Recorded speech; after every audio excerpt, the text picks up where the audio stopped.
Back in 2020, when the first lockdown of the pandemic happened, many of us turned to social media to find comfort, creativity, and community. We found quilters from all over the world taking solace in their craft. That is how I found my next guest, Olesya Lebedenko. She has a distinct piecing style that brought a smile to my face every day. And now her patterns have appeared in many issues of needle pulling thread and quilt mania. So grab your sewing and a cup of tea, and here's my interview with Olesya Lebedenko.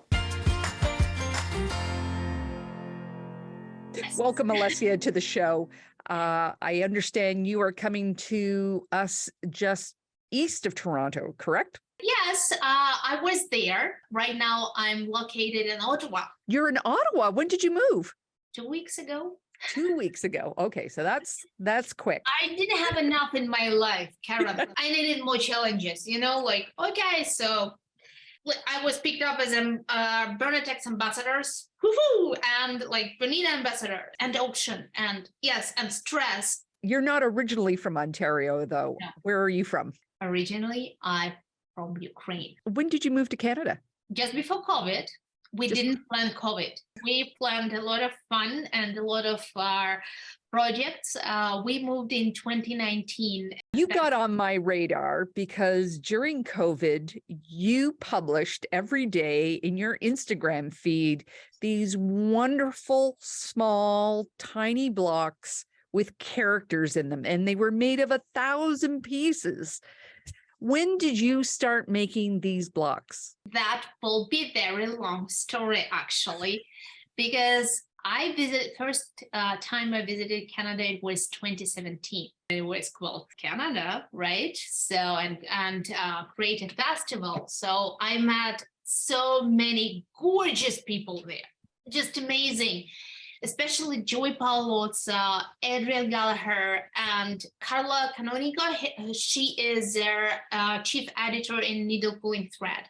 I felt myself like in heaven, right? So many talents. It's a quite big market, right? So back to Ukraine, I had my studio, right? So that it wasn't big. It was an online shop. It was workshops, and it was just my cozy space of creativity. I made several contacts and Needle Pulling Thread pick up several of my projects. Joy Paolozza invited me to have several workshops in her shop, Quilted Ruby. Adrienne was so amazing. She showed me all the machine stuff. You're talking about Adrienne from Bernina, Canada? Yes, she's the unique lady. So were you quilting already back in the Ukraine? Yes, mostly I was a doll maker, and I had rag dolls, and mostly it was small projects because it's a kind of a luxury, right? So, and the market back to Ukraine is quite young, but we have so many talents. You won't believe, people are so passionate about handwork and what they're doing. So we have a huge amount of talent. Their work were presented in Quilt Festival in Houston 4 or 5 years. So we had winners from Ukraine even. I love projects for 2 days, right? 2 days max, because that keeps person aimed and focused to finish the project. It's something small. I'm encouraging people to finish it during the class. And I have to be very proud of myself. Every single project we started in my studio was finished. So next, what was I came home, I told my husband, we're moving to Canada. He was like, okay. At that moment, we had very unstable situation in Ukraine because we have war since 2014 in our country, and it was a question of time when it will be the big war, right? Not only several regions, but the whole country. And it was in the air, and we clearly do understood that we need to take care of our daughter, and one more thing, it's very important to have a community and to have atmosphere around you when you can create. And I truly understood that I was dreaming about book and about more contributes with the magazines. And of course, it's easier to make such contacts when you're in the country of years and years of quilting history, right? I closed my studio, not close, I sold it actually with my online shop. Online shop was Best Kids. It was like a baby for me. So, and I made all bureaucratic paperwork for immigration.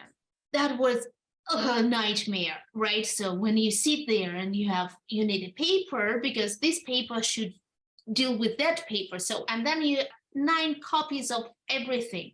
And I had all my studio belongings in my apartment. And sometimes I saw floor in my apartment. Sometimes, not always, but sometimes.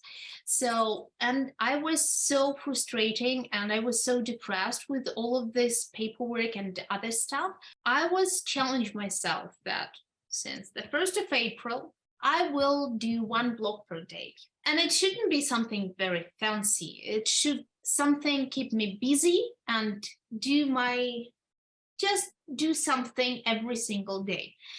And I challenged myself for a year. Mary, tattoo master, she showed me her challenge. For a year, she made a sketch of a flower every single day. And my husband was meditating during the whole year, every single day. So when I was like, but I can do that as well. So who I am if I'm not doing something once a day, right? Everything was okay till I made my first character on blog. It was like a fresh air. I found my voice. I found that only with 2 tiny drops of paint, you bring life to thousands of pieces. And it's not paper piecing. I was making sketches, right? Even now I have drawing tons of them. Even just during the day, I'm sitting and I'm making sketches, right? And then I'm making blocks. I don't use any program or anything. Then I just go to my husband and say, I finished one more design. So could you please take care of it? So, and he said, okay, yes, give it to me, make a picture, and I will take care of that. Every single day, when even I was very sick and I had a lot of other things going on, right? And some of the blocks were very easy, like 2 hours and the block is done. Some of them took me 5 to sometimes 12 hours, just because in the morning I'm finishing the sketch. Then during a day, from time to time, I came back to the drawing and trying to separate it into pieces, right? So the correct angles and correct lines, so it will be easy for me to cut. And then, of course, it takes time to put it together.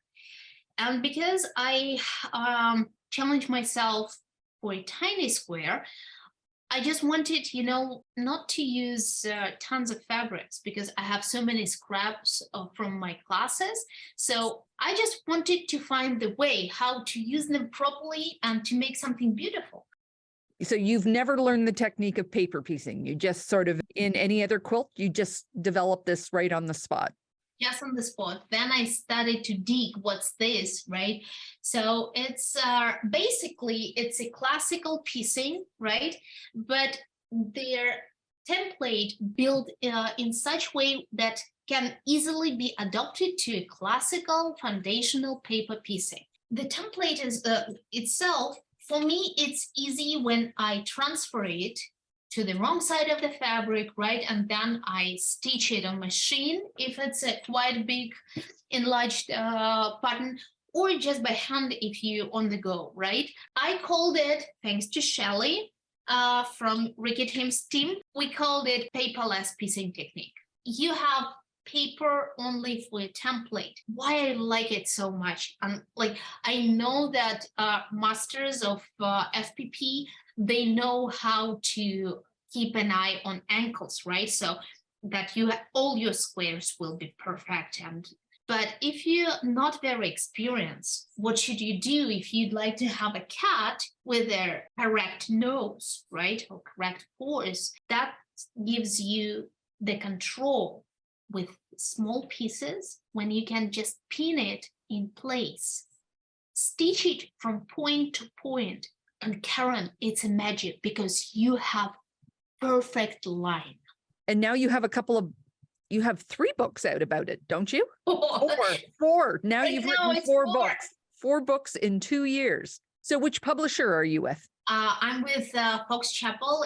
They are so passionate of what they're doing. The editors, they took me. English is not my native language, right? So although I sound quick, but writing is a little bit different, right? So, and the correct wording is very important. So we worked with them because for presentation, I made a self-published samples, right? So just to present the idea of the technique, the idea of layout and how to put pieces together, right? So I showed them everything and they picked it up and they brought it to life. It's something amazing when you just come with ideas and then you have a huge team who have expertise, who have very, very strong ways to put everything in order. I was reading my book, but it was like, oh, how did you do this? So tell me about Ricky Timms and the Quilt Show. How did you end up on the Quilt Show? I was introduced to one of her quilting lady, right? We became friends and then she helped me. We went to Quilt Market and I wasn't actually ready. Like, I didn't know what to expect, but it was a huge show, right? And it was an anniversary show. And I was browsing, like, like meeting people. I had so many people from Europe that year that I knew since my business in studio and cooperation with them, and it was amazing. And then I was passing by Ricky and Alex booth. I had several their books. It was a dream of my life to meet them in person. And Ricky was standing there in his fabulous hat. And I said, are you Ricky Timms? I know that you are, but very nice to meet you. I showed him my blogs. I showed him the idea behind that. He introduced me to Lila Bauman. In 2 days, they invited me to be their guest at their quilt show. For months, I wasn't like, oh, of course. Had you moved to Canada at this point, or were you still in the Ukraine? I was in Canada at that moment. I was lucky because it was just before COVID. So we came to Canada 2019. I went to Quilt Market. We celebrate our first Christmas, January, February, the first lockdown. Not to become mad, right? I was very busy because I was working on upon my first book with the Fox Chapel, and I was keeping busy, right? So, and we had several pre-interview, like when you have to settle everything, to discuss the projects. And we started like within 15 minutes episode, right? Because it was about the technique itself, and it's quite unique because I'm sketching with fabric, right? So it's more than not even piecing, I'm drawing with fabrics. And then I just dropped several white and black paints, and that's it. We were planning, discussing, nothing happened. We postponed the show. We had my first book, and it was brought to life, and Quilt Market was postponed. It was online. It was good decision to keep people busy, right? So, and we have a schoolhouse there with my first book presentation. Then next year, we planned everything for spring. Never happened because of COVID. The borders were still closed, and it was actually the deal was that you have to be in mask and how you can be in mask when you present and when you're talking about characters, right? So, and it still was quite challenging to cross the border. And at that moment, I've already had contract for 2 more books. We had 1 book first with bears and postcards, but then I had too many ideas. So publisher was like, okay, let's divide it into 2 books. So we made 2 more books with them. And when we returned and when we found out that everything is okay for this year, in November, Alex, Ricky, Lilo, Shelly, they supported me so much because it was my dad died, right? And because of COVID, and I wasn't even able to go to Ukraine to say the last goodbye. And they supported me so much. They kept me busy. They talked with me. They, like they were pushing me not to stop, not to be down and depressed and other stuff. And of course, people around me, Joy, Carol, everyone, like Adrian, they were keeping me busy. One more thing, we missed a very interesting thing. Bernina Canada sponsored me because they understood my situation because of COVID. They helped me so much with soon supply, with machine, with with all guidance and help that my books were on time. So I'm so grateful for Bernina Canada support. It's something incredible. It's not only the machine quality, right? It's people quality as well. When did you realize that your paperless scrap blocks were unique? When I made my first block with character, that was something that I didn't expect. I'm a bookworm. I love reading, and I watch a lot of cartoons, not only because of my daughter, but it's kind of an excuse for me to watch so many cartoons. And my first character was based on fun art, right? And it was like, wow, but what if I bring to life my characters, right? My cats, some of the movies and cartoons I really love. So that was how it started, right? So, and then I understood the method, how it just clicked in my head, how I can make drawing very easy. You can give me a picture and you will have a block in a day, right? With every single detail. Like that was the moment when I understood that it's something unique. And this is what I wanted to do since I was making those. Let's just talk about going on the quilt show. So you talked about them calling you ahead of time. And so pretty well the whole 15 minutes. How long were you on the show for? Was it 15 minutes, your segment? No, no, because when we got back to, to plan the show for the spring, I was sitting there and there was like, you know what, I've got 2 more books to talk about. And those are like, yes, they're quilting, but they're a little bit different because it's tiny projects. And I showed them not only mix with piecing, I showed them mix with knitting. And then I showed them mix with 3D applique as flowers as animals. And they were like, okay, Alex and Ricky, I just have to say that I'm in love with them, right? So, and they said, okay, you will have the whole show about yourself. So where is the quilt show recorded? In Houston, Texas. In Houston. So did they fly you down or did you fly down? I fly down.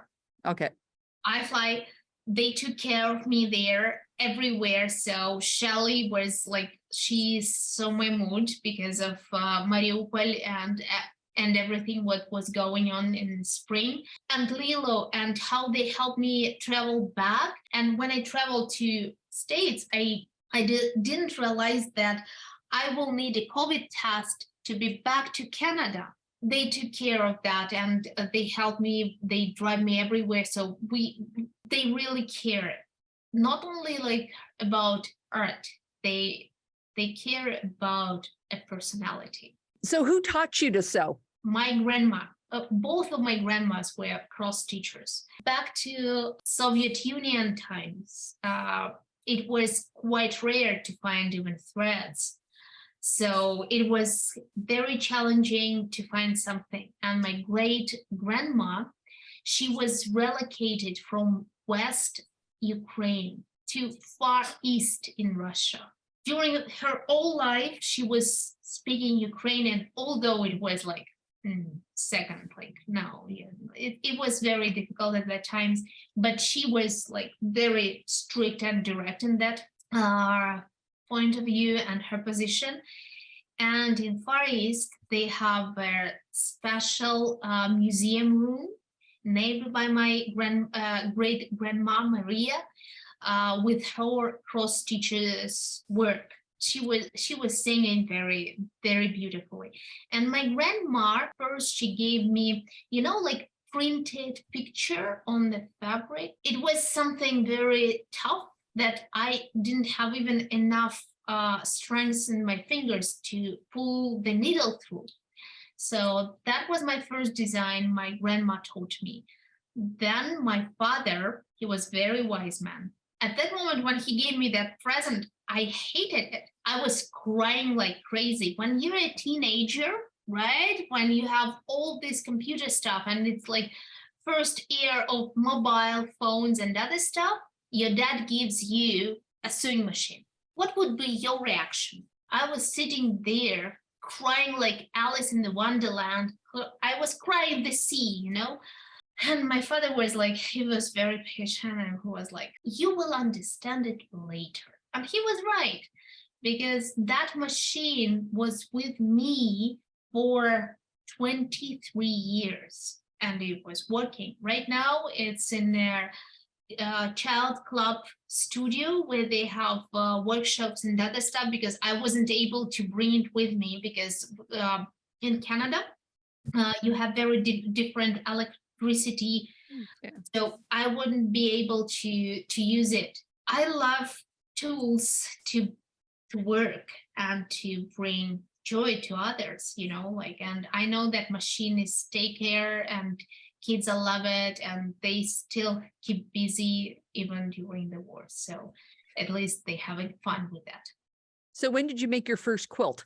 It was a mini quilt, and it was a quilt for a doll. 2010, I guess, 2010 or 2011, something like that. That was my first quilt. And it was simple squares. I was so proud of myself. You won't believe it. I made my first quilt, yes. And I made it a sandwich, right? So I quilted it with my number one foot, not walking foot, not free. No, it was just foot, and it was a straight line just in the middle of the pieces. I'm going to say, I know the situation has changed in the Ukraine now, but when you left, was quilting a big pastime? Not a lot, but we were growing. We had our first guild, and there were groups, right? So, and people were very passionate of learning the techniques. Not like it wasn't huge, not like, but people opened it, right? So they reopened it. It was just blowing and growing, like we had so many talented people there who cross-teaching for their souls, to have some peace and rest. And it's very interesting because we have very young community for quilting. We try to work with modern fabrics, with the modern directions of quilting. And people are very, very unique because they're trying to find their techniques. It's so amazing when you just watching them, because we're all learning all the time. So tell me about the auction that you had last month for Quilts for Ukraine. We have a team behind this auction. I won't be able to do it only by myself. First of all, it's my husband. Yes, he is my husband, and I will flash because I will just tell that I'm a very lucky woman that with all my life endeavors, I have behind my back him.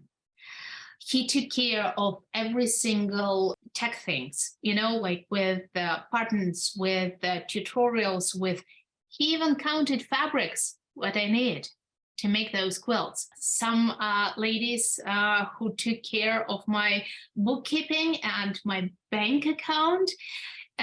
Toby, who took care of PR everything and taking videos. She caught me. She said, we need to make a video. And I was just stunning about that because, as I told you, I didn't want to be a picture of the auction, right? So, but then I understood that auction, it's a part of me. It's a part of my story. It's a part of my life right now.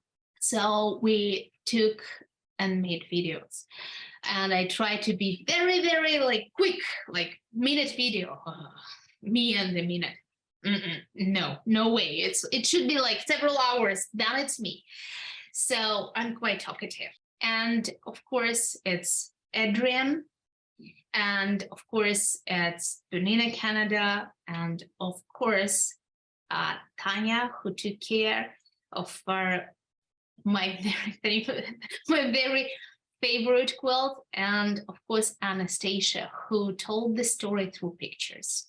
Thank you, all of them, to be in my life and to be my friends. If people are interested in donating to the Ukraine through your website, how do they get a hold of you?